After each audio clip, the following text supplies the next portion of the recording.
بسم اللہ الرحمن الرحیم۔ تمام تر تعریفیں اللہ کے لیے اور تمام تر درود و سلام محمد و آل محمد کے لیے۔ ایک کریم نبی عزیر علیہ السلام اللہ کے ہر غم کو تسلیم کرتے ہوئے انسانوں میں محبت، امن اور ایک دوسرے کے لیے احساس کو پیدا کرتے تھے۔ حضرت عزیر بن شلقیہ بنی اسرائیل میں حضرت موسیٰ علیہ السلام کے بعد تشریف فرما ہوئے۔ آپ توریت کے حافظ اور لوگوں کو اللہ کے اصول سمجھایا کرتے تھے۔ جب بنی اسرائیل نافرمان ہو گئی تو اللہ نے اپنا عذاب بابل کے بادشاہ بخت نصر کی صورت میں نازل کیا۔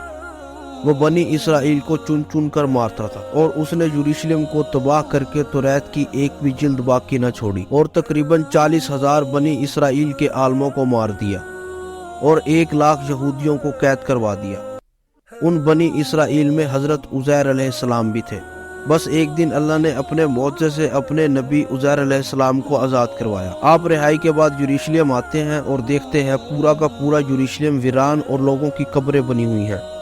آپ کی آنکھوں سے آنسو رواں ہوتے ہیں اور اللہ سے فرماتے ہیں، اے اللہ، اب یہ لوگ تو کیسے زندہ کرے گا اور یہ ویران شہر کو کیسے آباد کرے گا؟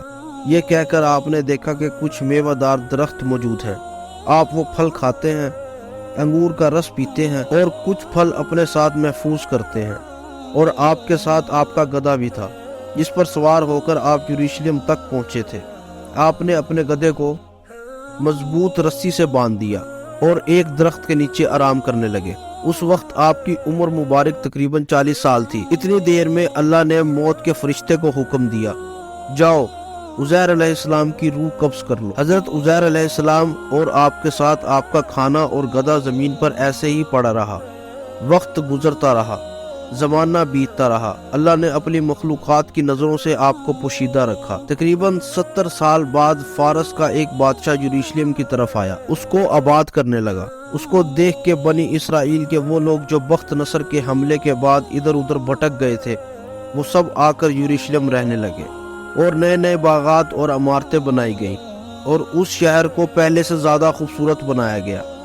مزید 30 سال گزرنے کے بعد جب تقریباً 100 سال گزر جاتے ہیں تو اللہ نے حضرت عزیر علیہ السلام کو پھر سے زندہ کیا اور پوچھا، اے عزیر، بتا تو کتنی دیر سویا رہا؟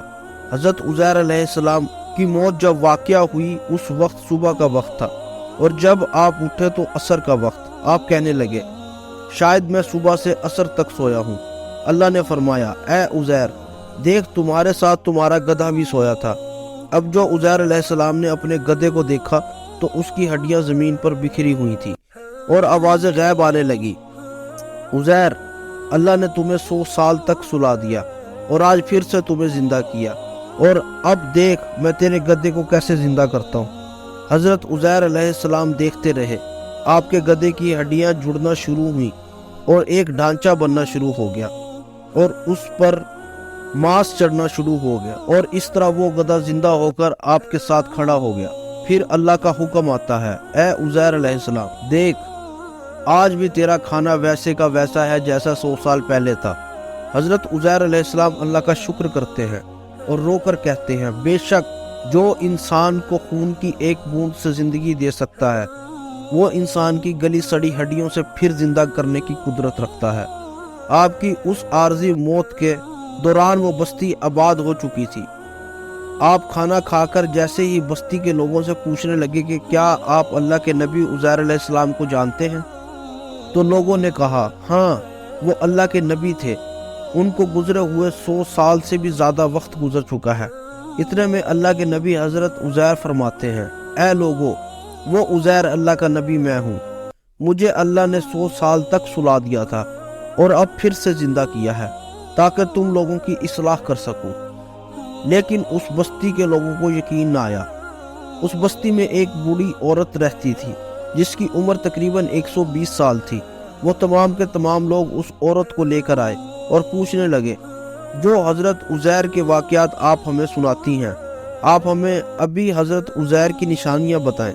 وہ عورت ایک ایک نشانی ان تمام لوگوں کو بتانے لگی، اور وہ سب کے سب لوگ ہر اس نشانی کو حضرت عزیر میں دیکھنے لگے کہ آپ کے کپڑے بھی ویسے ہیں، آپ کی آنکھیں بھی ویسی ہیں، آپ کا بولنا چلنا سب ویسا ہے۔ اتنے میں وہ بوڑھی عورت جو نابینا تھی کہنے لگی، اللہ کا نبی عزیر جو بھی دعا مانگتا تھا اللہ فوراً قبول کرتا تھا۔ اللہ نے ان کے ہاتھ میں شفا کو رکھا تھا۔ اے شخص، اگر تو واقعی اللہ کا نبی عزیر ہے تو میرے لیے دعا کر، اللہ میری آنکھوں کو صحیح کر دے۔ تو یوں حضرت عزیر دعا مانگتے ہیں اور اللہ اس بوڑھی عورت کی آنکھوں کو صحیح کر دیتا ہے۔ اب جو وہ عورت حضرت عزیر کو دیکھتے ہی چیخ چیخ کر کہنے لگی، مجھے قسم ہے اپنے خالق کی، یہی عزیر ہے۔ وہ سب کے سب لوگ حضرت عزیر علیہ السلام کے قدموں میں گر گئے۔ اب وہ چند لوگ اور وہ بوڑھی عورت حضرت عزیر کے ساتھ بنی اسرائیل کے لوگوں کے پاس آتے ہیں، جہاں حضرت عزیر کا بیٹا اور پوتے بھی موجود تھے جو بوڑھے ہو چکے تھے۔ وہ بوڑھی عورت سب کو بتانے لگی کہ یہ اللہ کے نبی عزیر ہیں۔ کچھ ایمان لے آئے، کچھ سوالات کرنے لگے۔ اتنے میں آپ کا بیٹا کہنے لگا، میرے بابا عزیر کے کندھوں پر ایک کالے رنگ کا مسا تھا جو چاند کی شکل کا تھا۔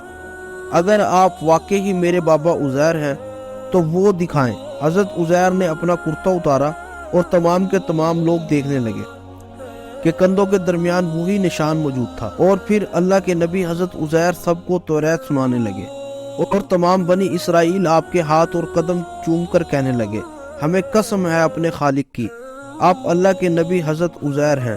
بے شک اللہ ہر چیز پر قدرت رکھتا ہے، وہ جیسے زندگی دے سکتا ہے ویسے ہی مرے ہوئے انسان کو روز محشر زندہ کرے گا اور انسانوں اور جنات کے گروہوں سے جہنم اور جنت کو بھر دے گا۔